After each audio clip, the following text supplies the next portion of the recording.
నమస్తే. తెలంగాణ రాష్ట్రంలో ఒక తీవ్రమైన సమస్య ఉంది. అదే ఔట్‌సోర్సింగ్ ఉద్యోగులది. ఇప్పుడు కాదు, తెలంగాణ రాకముందు నుంచి, తెలంగాణ వచ్చిన తర్వాత కూడా. తెలంగాణ వస్తే వీళ్ళ బతుకులు మారతాయని చాలా ఎక్స్‌పెక్ట్ చేశారు గానీ మారలే. ఓ రకంగా వీళ్ళది ఔట్‌సోర్సింగ్ ఉద్యోగులది లీగల్‌గా వీళ్ళని దోపిడీ చేస్తున్నారు. లీగల్‌గా వీళ్ళకి తెలిసి దోపిడీ చేస్తున్నారు. ఎవరు? ఏజెన్సీ వ్యవస్థ. ఈరోజు ఇందిరా పార్కు దగ్గర మహాధర్నా నిర్వహించింది. సమాన పనికి సమాన వేతనం వస్తలేదు. వెట్టి చాకిరీ చేపిస్తున్నారు. అడ్డా కూలీలాగా చూస్తున్నారు. ఇది కాక ఇంకొక భయంకరమైన పాయింట్ కూడా చెప్పాలి మీకు. ఈ అవుట్‌సోర్సింగ్ ఉద్యోగులకు ఉద్యోగ భద్రత లేదు గానీ, ఉద్యోగ భయం అయితే ఉంది. అంటే ఏజెన్సీలు సెలవులు ఇస్తేనే వాళ్ళు ఇస్తేనే తీసుకోవాలి. వీళ్ళకి ఆరోగ్యం బాలేకపోయినా, ఏది లేకపోయినా, సివియర్‌గా ఏమైనా ప్రాబ్లం ఉన్నా వాళ్ళు ఇస్తేనే తీసుకోవాలి. స్వేచ్ఛ అనేది లేదు. అందుకే నేను భయం ఉంది. ఏం భయం? ఒకవేళ వాళ్ళు చెప్పినప్పుడు ఏజెన్సీ వ్యవస్థలు చెప్పినప్పుడు ఉద్యోగానికి రాకపోతే తీసేస్తారు. ఆ భయం మాత్రం తీవ్రంగా ఉంది. ఇవాళ ఇందిరా పార్క్లో ధర్నా చేస్తున్నారు. ఒకటే డిమాండ్, ఏజెన్సీ వ్యవస్థను రద్దు చేసి ప్రత్యేక కార్పొరేషన్ ఏర్పాటు చేయాలనేది.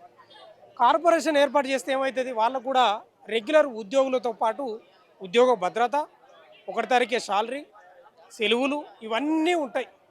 కానీ గతంలో బీఆర్ఎస్ ప్రభుత్వం చేయలేదు, కేసీఆర్ ప్రభుత్వం చేయలేదు. ఇప్పుడు రేవంత్ రెడ్డి కూడా గదే కథ ఉంది. వీళ్ళను రకంగా వెట్టి చాకిరి, దోపిడి. ఆనాడు వెట్టి చాకిరికి మట్టి మనుషులు కొట్లాడినరు. ఇవాళ ఇందిరా పార్కు దగ్గర వీళ్ళు కొట్లాడుతూ ఉన్నారు. అంతేనా?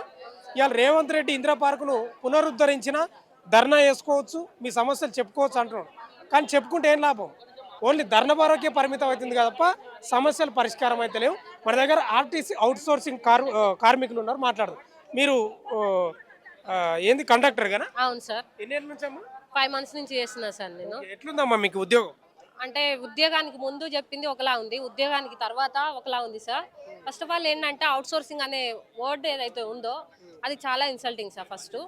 మేమంటే ఇంకా డ్యూటీ మేము చేస్తున్న కష్టం ఏంటో వాళ్ళకి అనిపియదు. అవుట్‌సోర్సింగ్ ఈ వర్డ్ మెయిన్. ఇంకా పోతే సార్ 8 అవర్స్ అని చెప్పారు మాకు. డ్యూటీ అయిపోయేసరికి 12 అవర్స్ అవుతుంది. సెకండ్ షిఫ్ట్‌లో చేస్తాం సార్ మేము డ్యూటీసు. 12కి స్టార్ట్ అయితే నైట్ 10:30, 11 అవుద్ది. క్యాష్ కట్టేసి ఇంటికెళ్ళేసరికి 12 అవుద్ది సార్. 8 అవర్స్ దగ్గర 10 అవర్స్, 12 అవర్స్ అవుతుంది. మా కష్టానికి తగ్గ శాలరీస్ అయితే లేవు. శాలరీస్ వచ్చి ఆర్టీసీ వాళ్ళకి ఏజెంట్లకి ఫస్ట్ తారీఖు లోపు వేసేస్తారు వాళ్ళకి. మాకొచ్చేసరికి 20, 15 అట్లా అవుతుందది. ఇంకా మీ శాలరీ ఎంతమ్మా? 15,000. ఎన్నేళ్ళ నుంచి అన్నారు? 5 మంత్స్. 5 మంత్స్. అంటే ఇప్పుడు ఏంటి మీ ప్రత్యేక డిమాండ్ ఏంటి? ఏం లేదు సార్, ఈ అవుట్‌సోర్సింగ్ విధానాన్ని రద్దు చేయాలి ఫస్టు. మమ్మల్ని కూడా కార్పొరేషన్‌లో కలిపేసుకోవాలి. అంతే. హ్మ్. ఓకే. అంటే ఇప్పుడు ఏజెన్సీ వ్యవస్థ వల్ల మీరు నష్టపోతున్నారని చెప్తున్నారా మీరు? అవును. అంతే కదా సార్ మరి. ఇప్పుడు మా మా నుంచి శ్రమ దోపిడీ చేసుకొని వాళ్ళు బాగుపడడమే కదా ఇందులో ఉన్నది. మేమొచ్చి 8 అవర్స్ దగ్గర 10 గంటలు, 12 గంటలు డ్యూటీ చేస్తాము. మా కష్టం తగ్గ శాలరీ అయితే లేదు. ఇప్పుడు రెగ్యులర్ ఉద్యోగులతో పాటు మీరు కూడా కరెక్ట్ చేస్తారా? చేస్తాం. వాళ్ళకంటే ఎక్కువ చేస్తాం సార్ ఇంకా మేము. వాళ్ళకంటే ఎక్కువ ఎక్కువ చేస్తారా? చేస్తాం. ఇప్పుడు కార్పొరేషన్ చేయడం వల్ల మీకు ఏమైనా లాభాలు ఉంటాయా? ఒక హోప్ ఉంటది కదా సార్. రెస్పెక్ట్ అనేది ఉంటది. ఇక్కడ రండి మాట్లాడండి. ఒక హోప్ అనేది ఉంటది. ఒక రెస్పెక్ట్ ఉంటది. ఈ అవుట్‌సోర్సింగ్ నుంచి హైడ్ అయిపోతాం కదా మేము. ఓకే, డిపార్ట్‌మెంట్ వీళ్ళు కూడా అనే ఒకటైతే ఉంటది కదా. హ్మ్. అంటే ఈరోజు మీరు రేవంత్ రెడ్డి హామీ ఇచ్చినాడా? మీకు ఏమైనా గుర్తుందా మీకు అట్లా? అట్లా ఇచ్చేసారు. ఇప్పుడు ఖచ్చితంగా మీకు పర్మనెంట్ అయ్యే ఛాన్స్ ఉంటదనే వాళ్ళు తీసుకున్నారు. ఏజెన్సీ వాళ్ళు చెప్పారా? యెస్. అంటే మీకు శాలరీలు కూడా చాలా లేట్ పడుతుంది. అవును. వాళ్ళు కూడా అంతకుముందు అవుట్‌సోర్సింగ్ చేసి వచ్చారు. అప్పుడు ఏమంటారు, అప్పుడు డిపార్ట్మెంట్ తీసుకుంది. మమ్మల్ని కూడా అట్లే తీసుకోమనండి. అట్లే తీసుకుంటే మాకు కూడా ఒక హోప్ అని ఆర్టీసీ అమ్మా? అంటే అవునండి. అంటే ఇప్పుడు ఏంది ఏజెన్సీ వల్ల తీవ్ర నష్టం జరుగుతుంది అనేదా మీది? ఏజెన్సీ వల్ల అవుతుంది, పబ్లిక్ వల్ల అవుతుంది, అందరి వల్ల అవుతుంది. వల్ల ఏమైతుంది? మాకు రెస్పెక్ట్ లేదు. వీళ్ళు అవుట్‌సోర్సింగ్ అంటే ఒక చులకన. అంటే మీరు అవుట్ సోర్సింగ్ అని పబ్లిక్ ఎట్లా తెలుసు? ఇప్పుడు అంతటా తెలుసు. పబ్లిక్ అంటే మీ డిపార్ట్మెంట్ లో తెలుసు. ఇప్పుడు అందరు తెలుసుకుంటారు. రెగ్యులర్ కున్న గౌరవం మీకు లేదంట. లేదు. ఆధార్లు చెక్ చేయడం లేదు, అది చెక్ చేయడం లేదు అంటే ఆధార్లు చెక్ ఏం లేదు సార్. మేము మాక్సిమం ఉన్నోళ్ళు లేదని ఖచ్చితంగా ఇస్తాం. మార్నింగ్ షిఫ్ట్ చేసే వాళ్ళకి మాత్రం ఒక 2 ట్రిప్పులు మాత్రమే వాళ్ళకి ఎక్కువ మంది ఎక్కడం జరుగుతుంది. మధ్యాహ్నం ట్రిప్ ప్రతి ఒక్కరికి చేసేటోళ్ళకు మధ్యాహ్నం ట్రిప్ నుంచి నైట్ 1 గంటల వరకు ఫుల్ ట్రిప్పులతోనే నడుస్తుంది. ఇక బస్సులో 100 మంది 200 మంది ఉన్నా కానీ ఎక్కడ స్టాప్ దింపాలో వాళ్ళని అక్కడనే దింపుతాం. అట్లా దింపినా కానీ టీటీ వాళ్ళు అబ్జెక్షన్స్ చేస్తుంటారు మాకు. ప్రతి ఒక్కటి ఈ బస్సును చూడంగానే ఆ బస్సు ఎక్కాలని చూస్తారు వాళ్ళు. ప్రైవేట్ గవర్నమెంట్ వాళ్ళని ప్రతి ఒక్కరు బస్సు వెళ్ళిపో అంటారు. మీ అదే తోటి ఉద్యోగులతో కూడా మీకు ఏమైనా ఇబ్బందిగా అనిపిస్తుందా? తోటి ఇబ్బంది ఖచ్చితంగా ఉండదన్న. ఎందుకంటే వాళ్ళు అంటారు మీరు ఎందుకు చేస్తారా, మీరు లేకపోతే ఒక మంచి తీసుకుంటారు కదా, డ్యూటీలు చేస్తారు కదా, మీరు ఇట్లా చేసుకుంటే అడ్డ మీద కూలీల కంటే తక్కువ వస్తున్నాయి కదా, అడ్డ మీద కూలీలన్నా అవమానకరంగా ఖచ్చితంగా అదే.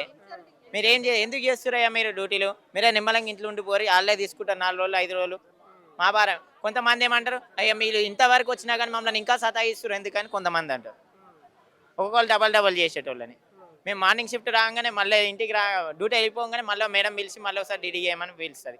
ఆ డీడీకి సమాన వేతనం లేదు మాకు. ఇంతవరకు డీడీ పేమెంట్ ఇచ్చినా కానీ అంతో ఇంత ఖర్చులకు వెళ్తాయని అనుకోవచ్చు. ఉద్యోగ భద్రత కూడా లేదు. అయితే మీ అవుట్ సోర్సింగ్లోది ఒక నినాదం వినిపిస్తూ ఉంటుంది ఎప్పుడు. అదేం నినాదం అంటే మీకు ఉద్యోగ భద్రత లేదు కానీ మీకు ఉద్యోగ భయం అయితే ఉంటుందంట. నిజం? భయం ఖచ్చితంగా సార్. ఎందుకంటే డ్యూటీ చేయలేదనుకో రేపు స్పేర్లు వేస్తారు. స్పేర్లు వేసి అప్పుడు సాయంత్రం వరకు గుర్తుపిస్తారు, డ్యూటీలు ఇయ్యరు. అక్కడికి పో, సార్ దగ్గరికి పో, ఇక్కడ దారికి పో అని చెప్తారు. తిప్పి అక్కడ తిప్పి ఇక్కడ తిప్పి ఇవన్నీ డ్యూటీస్ అయిపోయినాయి, ఇక మీరు వెళ్ళిపోరు, ఇక అబ్సెంటే పోయి కూర్చొని ఇట్లా వేస్ట్. అలాంటి డ్రైవర్ లేదంటారు. లేకుంటే నా డ్యూటీ ఇచ్చిన డ్యూటీకి ఇట్లా మంచి డ్యూటీ అయిందనుకో పర్మనెంట్ ఆయనను పంపిస్తారు, నీకు లింకులు అసలు డ్యూటీ మమ్మల్ని పంపిస్తారు. ఏమైంది సార్ ఆయనను పంపిస్తా అంటే ఆయన వెళ్ళిపోతాడు, అది రెగ్యులర్గా పోతాడు డ్యూటీ. ఏజెన్సీలు అధిక శాతం మీ పైన తింటున్నాయి, మీకు తెలిసే. ఖచ్చితంగా సార్ తింటున్నాయి. ఖచ్చితంగా ఇప్పుడు ఈ అవకాశం ఇచ్చింది కూడా ప్రభుత్వమే. ప్రభుత్వం ఇచ్చింది సార్, అదే అంటున్నా. ప్రభుత్వానికే విన్నపం చేస్తున్నారు రేవంత్ రెడ్డి సార్కి. ఇప్పటికైనా మా ఎందు దయ ఉంచి అవుట్ సోర్సింగ్ యాజమాన్యాన్ని తీసేసి వాళ్ళు కాంటాక్ట్ లేదా ఆ విధంగా వాళ్ళు ఇచ్చే జీతం 40,000 అయినా సరే సార్, రెగ్యులర్కి ఇచ్చే జీతం వాళ్ళ సమయం దాంట్లో సగమన్నా ఇవ్వండి మాకు. అమ్మ, మీకు మీరు మీరు ఇన్సూరెన్స్ కానీ ఏది కానీ ఇంతవరకు వాళ్ళకి ఏ విధంగా ప్రొవైడ్ చేస్తారో మాకు ప్రొవైడ్ చేయండి. వాళ్ళతో ఈక్వల్ చేసుకోండి. మేము తేడా ఏం లేదు. వాళ్ళు చేసేది అదే పని, మేము చేసేది అదే పని. డిపార్ట్మెంట్.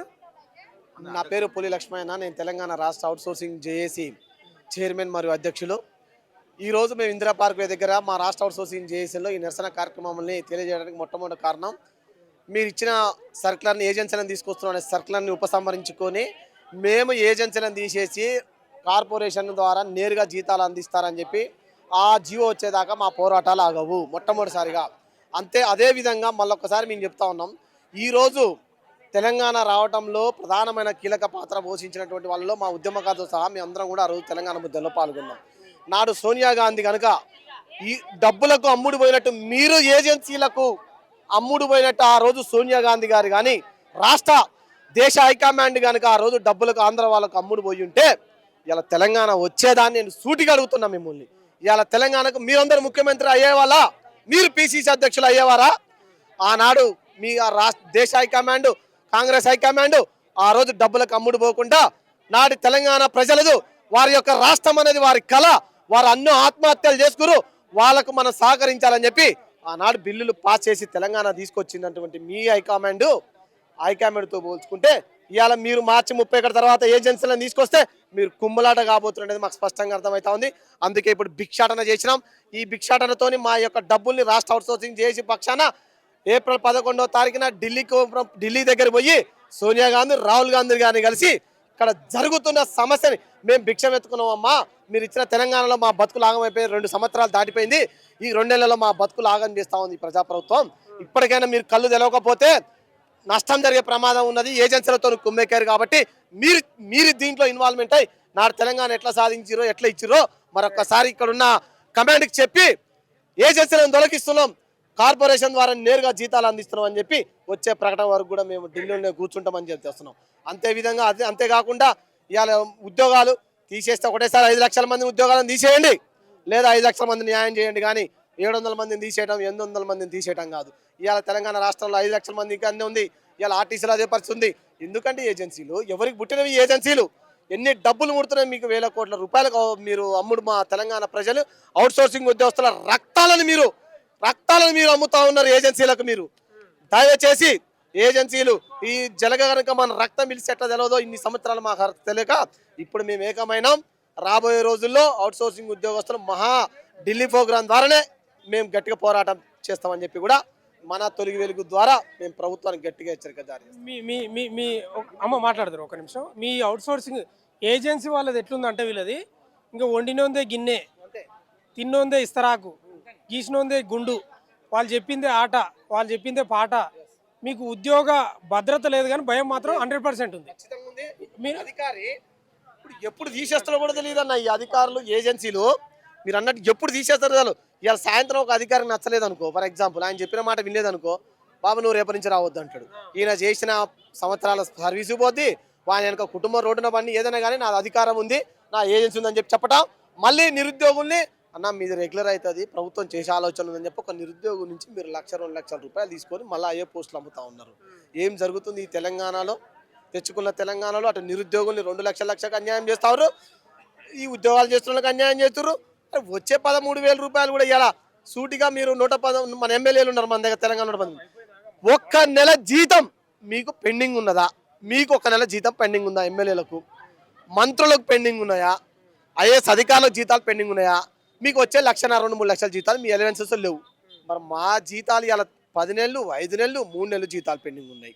నీ దగ్గర మొన్న మీటింగ్లో ఏం చెప్పినావన్నా, కోస్తే 5,000 కోట్లే ఉన్నాయి, మా దగ్గర ఏం లేవన్నా. నువ్వు కొయ్యని అవసరం లేదు. ఇప్పుడు లేవంట కదా, మరి ఏం చేస్తాం? అదే మేము చెప్తా ఉన్నాం. ఉడకదినంటే నన్ను అంటున్నాడు. అదే మీరు కొయ్యని అవసరం లేదు, నువ్వు కొండ ఇస్తాను, నువ్వు పక్కా తప్పుకో. మేము 5 లక్షల మంది ఆడొచ్చు కూర్చుంటాం, మేము చూపిస్తాం 5 లక్షల మందికి. మీ రూపాయి వద్దు, నీ 5,000 కోట్లు నువ్వే ఉంచుకో. ఏజెన్సీలకు ఇస్తున్న సొమ్మునే మాకు ఎట్లా ఇవ్వాలో మేము ఒకటే రోజు జీవో తీసుకొస్తాం. మరి మీరు ఈ ఏజెన్సీలు కూడా ఏమైపోయినాయి అంటే రాజకీయ పదవులు రానోళ్లకు ఒక ఆసరాగా నిలిచినాయి, అంతేనా? ఎమ్మెల్యే పదవి ఆశించి రాకపోతే, కార్పొరేషన్ పదవులు ఆశించి రాకపోతే ఈ ఏజెన్సీలు వాళ్ళకి అప్పగిస్తున్నారు. ఒక్కొక్క ఏజెన్సీ కింద ఒక 1,000 మంది 2,000 మంది ఉద్యోగస్తున్నారు అనుకున్నా, ఒక నెలకు ఆయనకు వచ్చే కమిషన్ 600 అనుకో. 1000 × 600 వేసుకుంటే ఆయన ఇన్కమ్ ఎక్కడికి పోతుంది? నా జీతం 13,000, ఆయన జీతం ఎక్కడ? ఖాళీగా దర్జాగా కారులో కూర్చొని 1,000 రూపాయలు సంపాదిస్తుండే మన మీద కూర్చొని. ఎందుకయ్యా ఏజెన్సీలు? అందులో నీ వాట ఎంత? నువ్వు పెట్టబోయే ఎలక్షన్లో నీ వాట ఎంత అని కూడా సూటికి కూడా అడుగుతున్నాం. ఇంకోటి, ఈ వేదిక ద్వారా మీరు చేయకపోతే వచ్చే శనివారం నాడు అన్ని జిల్లా కేంద్రాలలో మానవహారం చేయబోతా ఉన్నాం. ఆ తర్వాత మార్చి 14న ఇదే ఇందిరా పార్క్ దగ్గర మా కుటుంబ సభ్యులు మా పిల్లలందరితో కలిసి మహాధర్నా నిర్వహించబోతా ఉన్నాం. ఆ తర్వాత ఏప్రిల్ 11న చలో ఢిల్లీ కార్యక్రమం కూడా చేయబోతా ఉన్నాం మేము. Thank you. ప్రధాన డిమాండ్ ఓకే, అందరి డిమాండ్ అదే, ఏజెన్సీలు రద్దు చేసి కార్పొరేషన్లు ఏర్పాటు చేయాలి. ఉధృతం చేస్తామని చెప్తా ఉన్నారు. రేవంత్ రెడ్డి ప్రతిపక్షంలో ఉన్నప్పుడు మేనిఫెస్టో పెట్టినట్ట, హామీ ఇచ్చినట్ట, దానికి అనుగుణంగానే ఇలా ధర్నా చేసాం, ఇంకా ఉధృతం చేస్తామని చెప్తా ఉన్నారు. మరి ప్రభుత్వం పట్టించుకుంటుందా, పట్టించుకోదా? ఓవైపు ఇందిరా పార్కులో ధర్నాలు కొనసాగుతూనే ఉన్నాయి. మరి ఒక్కరివన్న సమస్య పరిష్కరించారంటే అది నీటి మీద రాతల్లాగానే ఉన్నాయి. మరి వీళ్ళ సమస్య కూడా ఏమైనా పరిష్కరిస్తాడా లేదా అనేది వేచి చూడాల్సిన అంశం అయితే ఉంది. వీళ్ళైతే ఉద్యమం అయితే ఉధృతం చేస్తారంట. చూస్తూనే ఉండండి మన తొలి వెలుగు.